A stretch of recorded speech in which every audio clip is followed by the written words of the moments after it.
How do you follow up a game like Hollow Knight? Team Cherry has been hard at work for nearly a decade, putting the finishing touches on Hollow Knight Silksong, and the hype couldn't be bigger. Although many fans aren't sure what to expect, anyone who played through the original game knows that the studio doesn't shy away from challenging its player base. At first, I didn't think that Silksong was that much different from Hollow Knight, but over time I started to notice the intricacies of the game's inner workings, and just how stark the contrast between Silksong and the original game really was. Against all odds, I was blown away by the craftsmanship on display in the sequel. Silksong is deep, just like a sequel should be. When I first booted up Silksong, my immediate thought was, this is a lot like Hollow Knight but with a diagonal pogo attack. That sentiment feels so quaint now looking back on it, as my entire worldview had changed just 30 minutes into this 15-20-ish hour adventure. Silksong initially appears to be an expansion, but it gradually opens up to become a completely different game, worthy of the sequel moniker. To get this out of the way first, Silksong can feel really difficult at times, especially from the halfway point onward. I had the same sense of stress that I felt during many Souls games, trying to find one more upgrade or beat that one boss that was giving me trouble. On one occasion, I spent 3 hours looking for a story-critical quest item,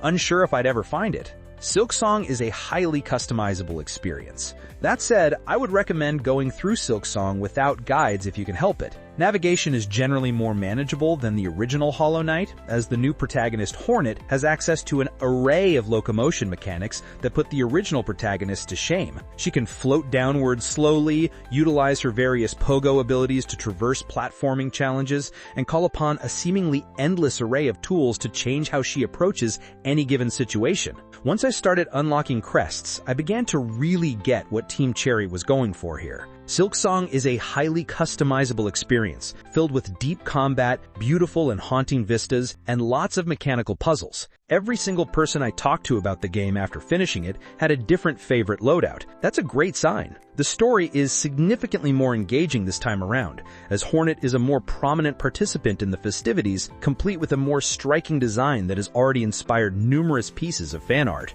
Team Cherry has also honed its skills when it comes to crafting the game's bosses and NPCs, creating some devilishly delightful characters. The more you play Silksong, the better it gets. Silksong is so open-ended, I felt overwhelmed constantly, but in a good way. I was continually marking my map to revisit places after gaining new abilities and forcing my way through challenging zones despite being ill-equipped. It's a meticulously crafted Metroidvania that ranks among the best in the entire genre, and I'm saying this having played them since the 80s. With mastery of Hornet's mechanics, anything feels possible.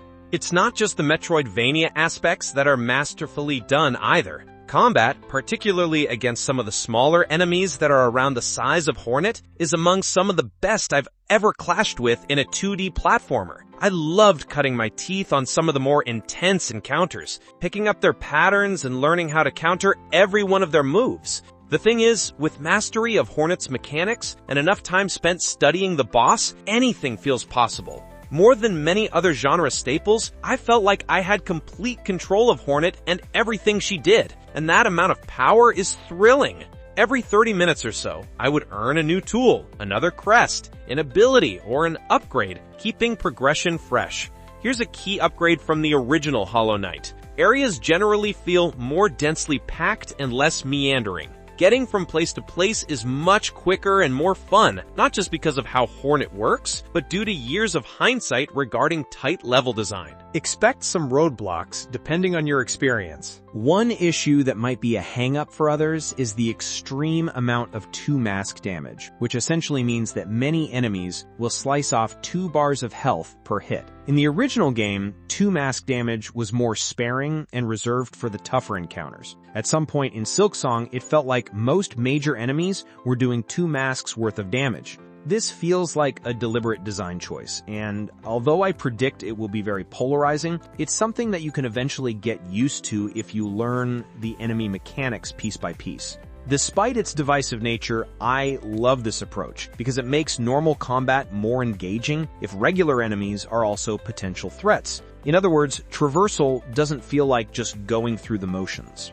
Another contentious mechanic that feels like a bigger deal is the current in-game economy. This time around, you'll be spending rosary beads on almost everything in the game, from shop items to benches and fast travel station unlocks. Given that not every enemy drops beads, you need to strategize how to earn beads consistently, even to the point of farming occasionally. For the most part, even in the most extreme of circumstances, the stingy rosary economy didn't directly impact my enjoyment of the game. If I ever felt like my progress was barred, I'd uncover a new area, or go back to clean out an old one and come back rosary rich. There are also some minor workarounds, such as spending rosaries on expendable inventory items that can be cracked to gain more rosaries instantly when you need them. I can't wait to see what Team Cherry does after Silksong. After I rolled credits on Silksong, I was mashing my controller to get back into the game and immediately clear out the whole map. There is so much to uncover, and I'm finding exploration much more fun than the original, to the point where I'm actively combing through every nook and cranny with a smile on my face.